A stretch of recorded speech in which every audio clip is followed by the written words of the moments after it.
विष्णु पुराणाय नमः। ओम श्रीमन्नारायणाय नमः। श्री विष्णु पुराण षष्ठ अंश पहला अध्याय कली धर्म निरूपण। श्री मैत्रेय जी बोले, हे महामुने, आपने सृष्टि रचना, वंश परंपरा और मनवंतरों की स्थिति का तथा वंशों के चरित्रों का विस्तार से वर्णन किया। अब मैं आपसे कल्पांत में होने वाले महाप्रलय नामक संसार के उपसंहार का यथावत वर्णन सुनना चाहता हूँ। श्री पराशर जी बोले, हे मैत्रेय, कल्पांत के समय प्राकृत प्रलय में जिस प्रकार जीवों का उपसंहार होता है वह सुनो। हे द्विजोतम, मनुष्यों का 1 मास, पितृगण का 1 वर्ष, देवगण का और 2 सहस्र चतुर्युग ब्रह्मा का 1 दिन रात होता है। सतयुग, त्रेता, द्वापर और कली, ये 4 युग हैं। इन सब का काल मिलकर 12,000 दिव्य वर्ष कहा जाता है। हे मैत्रेय, प्रत्येक मनवंतर के आदि कृतयुग और अंतिम कलयुग को छोड़कर शेष सब चतुर्युग स्वरूप से एक समान हैं। जिस प्रकार आद्य यानी प्रथम सतयुग में ब्रह्मा जी जगत की रचना करते हैं, उसी प्रकार अंतिम कलयुग में वे उसका उपसंहार करते हैं। श्री मैत्रेय जी बोले, हे भगवान, कली के स्वरूप का विस्तार से वर्णन कीजिए, जिसमें 4 चरणों वाले भगवान धर्म का प्रायः लोप हो जाता है। श्री पराशर जी बोले, हे मैत्रेय, आप जो कलयुग का स्वरूप सुनना चाहते हैं, सो उस समय जो कुछ होता है वह संक्षेप से सुनिए।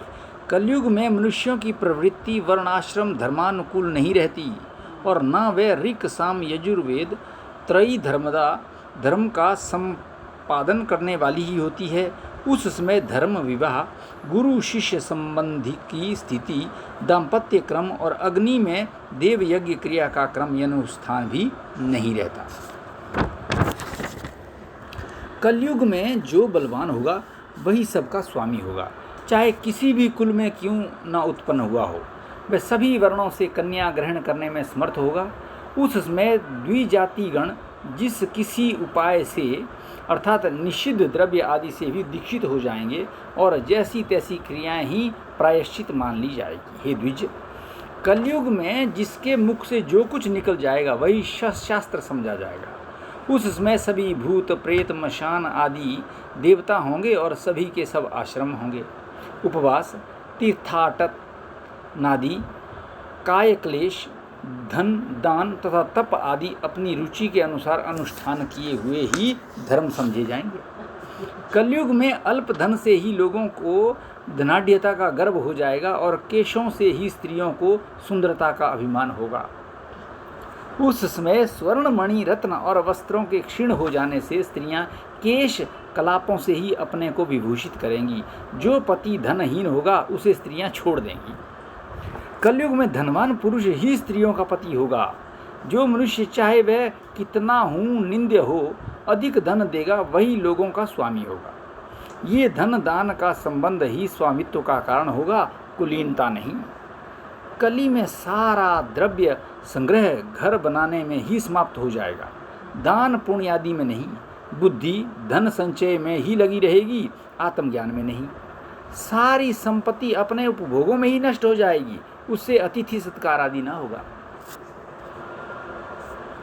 कली काल में स्त्रियां सुंदर पुरुष की कामना से स्वेच्छाचारिणी होंगी, तथा पुरुष अन्यायोपार्जित धन के इच्छुक होंगे। हे द्विज, कलयुग में अपने सुहृद के प्रार्थना करने पर भी लोग एक एक दमड़ी के लिए भी स्वार्थ हानि नहीं करेंगे। कली में ब्राह्मणों के साथ शूद्र आदि समानता का दावा करेंगे, और दूध देने के कारण ही गौओं का सम्मान होगा। उस समय संपूर्ण प्रजा क्षुधा की व्यथा से व्याकुल हो, प्रायः अनावृष्टि के भय से सदा आकाश की ओर दृष्टि लगाए रहेगी। मनुष्य अन्न का अभाव होने से तपस्वियों के समान केवल कंद मूल और फल आदि के सहारे ही रहेंगे, तथा अनावृष्टि के कारण दुखी होकर आत्मघात करेंगे। अपघात। कलयुग में असमर्थ लोग सुख और आनंद के नष्ट हो जाने से प्रायः सर्वदा दुर्भिक्ष तथा क्लेश ही भोगेंगे। कली के आने पर लोग बिना स्नान किए ही भोजन करेंगे, अग्नि देवता और अतिथि का पूजन न करेंगे, और न पिंडोदक क्रिया ही करेंगे। उस समय की स्त्रियां विषय लोलुप, छोटे शरीर वाली, अति भोजन करने वाली, अधिक संतान पैदा करने वाली और मंद भाग्या होंगी। वे दोनों हाथों से सिर खुजलाती हुई अपने गुरुजनों और पतियों के आदेश का अनादर पूर्वक खंडन करेंगी। कलयुग की स्त्रियां अपना ही पेट पालने में तत्पर, क्षुद्र चित्त वाली, शारीरिक शौच से हीन तथा कटु और मिथ्या भाषण करने वाली होंगी। उस समय की कुलांगनाएं निरंतर दुष्चरित्र पुरुषों की इच्छा रखने वाली एवं दुराचारिणी होंगी तथा पुरुषों के साथ असद्व्यवहार करेंगी। ब्रह्मचारीगण वैदिक व्रत आदि से हीन रहकर ही वेदाध्ययन करेंगे तथा गृहस्थगण न तो हवन करेंगे और न सतपात्र को उचित दान ही देंगे। वानप्रस्थ वन के कंद मूल को आदि को छोड़कर ग्राम्य भोजन को स्वीकार करेंगे और सन्यासी अपने मित्र आदि के स्नेह बंधन से ही बंधे रहेंगे। कलयुग के आने पर राजा लोग प्रजा की रक्षा नहीं करेंगे, बल्कि कर लेने के बहाने प्रजा का ही धन छीनेंगे। उस समय जिसके पास कुछ बहुत से हाथी, घोड़े और रथ होंगे वह ही राजा होगा तथा जो शक्तिहीन होगा वह ही सेवक होगा। हाँ, वैश्यगण कृषि, वाणिज्य आदि अपने कर्मों को छोड़कर शिल्पकारी आदि से जीवन निर्वाह करते हुए शूद्र वृत्तियों में ही लग जाएंगे। आश्रम आदि के चिन्ह रहित अधर्म शूद्रगण संन्यास लेकर भिक्षा वृत्ति में तत्पर रहेंगे और लोगों से सम्मानित होकर पाषंड वृत्ति का आश्रय लेंगे। प्रजानन दुर्भिक्ष और कर की पीड़ा से अत्यंत उपद्रव युक्त और दुखित होकर ऐसे देशों में चले जाएंगे जहां गेहूं और जौ की अधिकता होगी। उस समय वेद मार्ग का लोप, मनुष्यों में पाषंड की प्रचुरता और अधर्म की वृद्धि हो जाने से प्रजा की आयु अल्प हो जाएगी। लोगों के शास्त्र विरुद्ध घोर तपस्या करने से तथा राजा के दोष से प्रजाओं की बाल्यावस्था में ही मृत्यु हो जाएगी। कली में 5, 6 अथवा 7 वर्ष की स्त्री और 8, 9 या 10 वर्ष के पुरुषों के ही संतान हो जाएगी जब घोर कलयुग आएगा। हैं, कली में 5, 6 अथवा 7 वर्ष की स्त्री और 8, 9 या 10 वर्ष के पुरुष के ही संतान हो जाएगी। 12 वर्ष की अवस्था में ही लोगों के बाल पकने लगेंगे और कोई भी व्यक्ति 20 वर्ष से अधिक जीवित न रहेगा। 20 वर्ष से अधिक।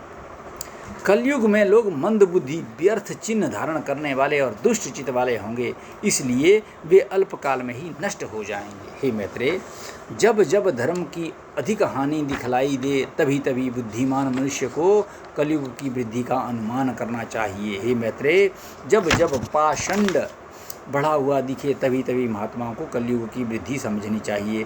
जब जब वैदिक मार्ग का अनुसरण करने वाले सत्पुरुषों का अभाव हो तभी बुद्धिमान मनुष्य कली की वृद्धि हुई जाने। हे मैत्रेय, जब धर्मात्मा पुरुषों के आरंभ किए हुए कार्यों में असफलता हो तब पंडित जन कलयुग की प्रधानता समझे। जब जब यज्ञों के अधीश्वर भगवान पुरुषोत्तम का लोग यज्ञों द्वारा यजन न करें तब कली का प्रभाव ही समझना चाहिए।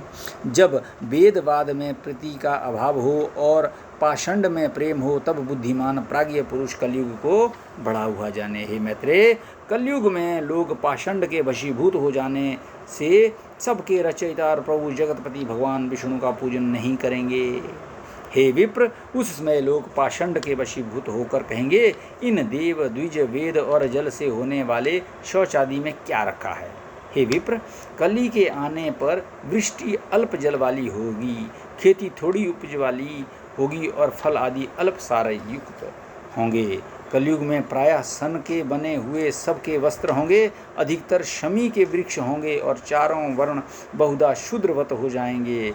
कली के आने पर धान्य अत्यंत अणु होंगे, प्रायः बकरियों का ही दूध मिलेगा और उशीर यानी खस ही एकमात्र अनुलेपन होगा। हे मुनि श्रेष्ठ, कलयुग में सास और ससुर ही लोगों के गुरुजन होंगे और हृदय हारिणी भार्या तथा साले ही सुहृद होंगे। लोग अपने ससुर के अनुगामी होकर कहेंगे कि कौन किसका पिता है और कौन किसकी माता। सब पुरुष अपने कर्मानुसार जन्मते मरते रहते हैं। उस समय अल्पबुद्धि पुरुष बारंबार वाणी, मन और शरीर आदि के दोषों के वशीभूत होकर प्रतिदिन पुनः पुनः पाप कर्म करेंगे। शक्ति, शौच और लज्जाहीन पुरुषों को जो दुख हो सकते हैं कलयुग में वे सभी दुख उपस्थित होंगे।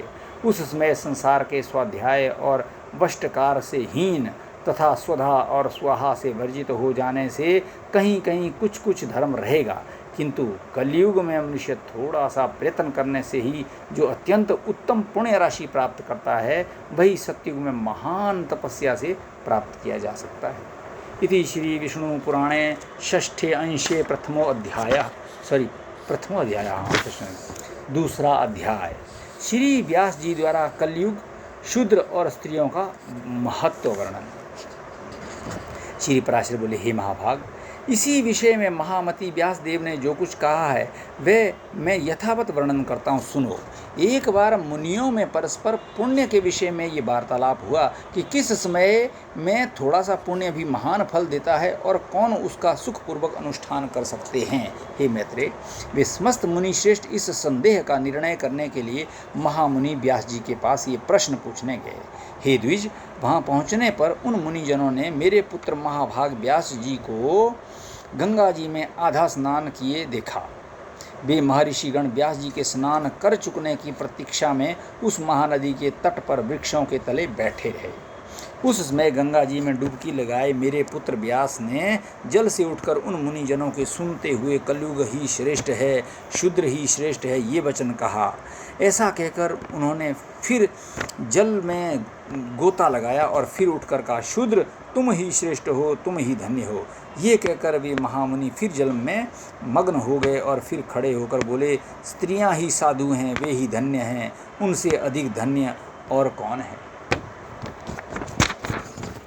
तदंतर जब मेरे महाभाग पुत्र व्यास जी स्नान करने के अनंतर नियमानुसार नित्य कर्म से निवृत्त होकर आए तो वे मुनिजन उनके पास पहुँचे। वहाँ आकर जब वे यथा योग्य अभिवादन आदि के अनंतर आसनों पर बैठ गए तो सत्यवती नंदन व्यास जी ने उनसे पूछा, आप लोग कैसे आए हैं। तब मुनि ने उनसे कहा, सत्यवती, हम लोग आपसे एक संदेह पूछने के लिए आए थे, किंतु इस समय उसे तो जाने दीजिए। एक और बात हमें बतलाइए भगवान, आपने जो स्नान करते समय कई बार कहा था कि कलयुग ही श्रेष्ठ है, शूद्र ही श्रेष्ठ है, स्त्रियां ही साधु और धन्य हैं, सो क्या बात है।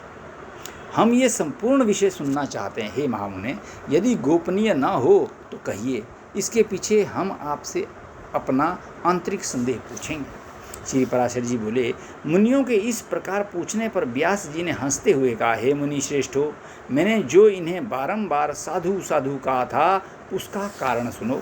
श्री व्यास जी बोले, हे द्विजगण, जो फल सतयुग में 10 वर्ष तपस्या, ब्रह्मचर्य और जप आदि करने से मिलता है, उसे मनुष्य त्रेता में 1 वर्ष, द्वापर में 1 मास और कलयुग में केवल 1 दिन रात में प्राप्त कर लेता है। इस कारण ही मैंने कलयुग को श्रेष्ठ कहा है।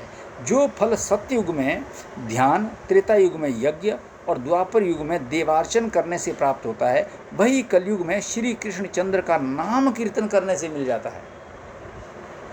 हे धर्मज्ञ गण, कलयुग में थोड़े से परिश्रम से ही पुरुष को महान धर्म की प्राप्ति हो जाती है, इसीलिए मैं कलयुग से अति संतुष्ट हूँ। अब शूद्र क्यों श्रेष्ठ है ये बतलाते हैं। द्विजातियों को पहले ब्रह्मचर्य व्रत का पालन करते हुए वेदाध्ययन करना पड़ता है और फिर स्वधर्माचरण से उपार्जित धन के द्वारा विधि पूर्वक यज्ञ करने पड़ते हैं। इसमें भी व्यर्थ वार्तालाप, व्यर्थ भोजन और व्यर्थ यज्ञ उनके पतन के कारण होते हैं, इसलिए उन्हें सदा संयमी रहना आवश्यक है। सभी कामों में अनुचित विधि के विपरीत करने से उन्हें दोष लगता है। यहाँ तक कि भोजन और पान आदि भी वे अपने इच्छानुसार नहीं भोग सकते, क्योंकि उन्हें संपूर्ण कार्यों में परतंत्रता रहती है। हे द्विजगण, इस प्रकार वे अत्यंत क्लेश से पुण्य लोकों को प्राप्त करते हैं, किंतु जिसे केवल मंत्रहीन पाक यज्ञ का ही अधिकार है, वह शूद्र द्विजों की सेवा करने से ही सद्गति प्राप्त कर लेता है, इसलिए वे अन्य जातियों की अपेक्षा धन्यतर है। हे मुनि शार्दूलो, शूद्र को भक्ष्य अथवा पेय का कोई नियम नहीं है, इसलिए मैंने उसे साधु कहा है। अब स्त्रियों को किस लिए श्रेष्ठ कहा यह बतलाते हैं। पुरुषों को अपने धर्मानुकूल प्राप्त किए हुए धन से ही सर्वदा सुपात्र को दान और विधि पूर्वक यज्ञ करना चाहिए। हे द्विजोत्तम गण, इस द्रव्य के उपार्जन तथा रक्षण में महान क्लेश होता है और उसको अनुचित कार्य में लगाने से भी मनुष्यों को जो कष्ट भोगना पड़ता वे मालूम ही है। इस प्रकार हे द्विज सत्तमो, पुरुषगण इन तथा ऐसे ही अन्य कष्ट साध्य उपायों से क्रमशः प्राजापत्य आदि शुभ लोकों को प्राप्त करते हैं, किंतु स्त्रियां तो तन मन वचन से पति की सेवा करने से ही उनकी हितकारिणी होकर पति के समान शुभ लोकों को अनायास ही प्राप्त कर लेती है, जो कि पुरुषों को अत्यंत परिश्रम में से मिलते हैं। इसीलिए मैंने तीसरी बार ये कहा था कि स्त्रियां साधु हैं। हे विप्रगण, मैंने आप लोगों से ये अपने साधुवाद का रहस्य कह दिया। अब आप जिस लिए पधारे हैं वह इच्छा अनुसार पूछिए, मैं आपसे सब बातें स्पष्ट करके कह दूंगा। तब ऋषियों ने कहा, हे महामुने, हमें जो कुछ पूछना था उसका यथावत उत्तर आपने इसी प्रश्न में दे दिया है, इसलिए अब हमें और कुछ पूछना ही नहीं है। श्री पराशर जी बोले, तब मुनिवर कृष्ण द्वैपायन ने विस्मय से खिले हुए नेत्रों वाले उन समागत तपस्वियों से हंसकर कहा, मैं दिव्य दृष्टि से आपके इस प्रश्न को जान गया था, इसीलिए मैंने आप लोगों के प्रसंग से ही साधु साधु कहा था। जिन पुरुषों ने गुण रूप जल से अपने समस्त दोष धो डाले हैं, उनके थोड़े से प्रयत्न से ही कलयुग में धर्म सिद्ध हो जाता है। हे द्विज श्रेष्ठो, शूद्रों को द्विज सेवा प्रायण होने से और स्त्रियों को पति की सेवा मात्र करने से ही अनायास धर्म की सिद्धि हो जाती है। इसलिए मेरे विचार से ये तीनों धन्यतर हैं, क्योंकि सत्य युग आदि अन्य तीनों युगों में भी द्विजातियों को ही धर्म संपादन करने में महान क्लेश उठाना पड़ता है। हे धर्मज्ञ ब्राह्मणों, इस प्रकार आप लोगों का जो अभिप्राय था वह मैंने आपके बिना पूछे ही कह दिया है। अब और क्या करूं? श्री पराशर जी बोले, तदंतर उन्होंने व्यास जी का पूजन करके उनकी बार बार प्रशंसा की और उनके कथनानुसार निश्चय कर जहाँ से आए थे वहाँ चले गए। हे महाभाग मैत्रेय जी, आपसे भी मैंने ये रहस्य कह दिया। इस अत्यंत दुष्ट कलयुग में यही एक महान गुण है कि इस युग में केवल कृष्णचंद्र का नाम संकीर्तन करने से ही मनुष्य परम पद प्राप्त कर लेता है। अब आपने मुझसे जो संसार के उपसंहार, प्रकृत प्रलय और अवान्तर प्रलय के विषय में पूछा था वह भी सुनाता हूँ। इति श्री विष्णु पुराणे षष्ठे अंशे 2 अध्यायः। ओम विष्णु पुराण।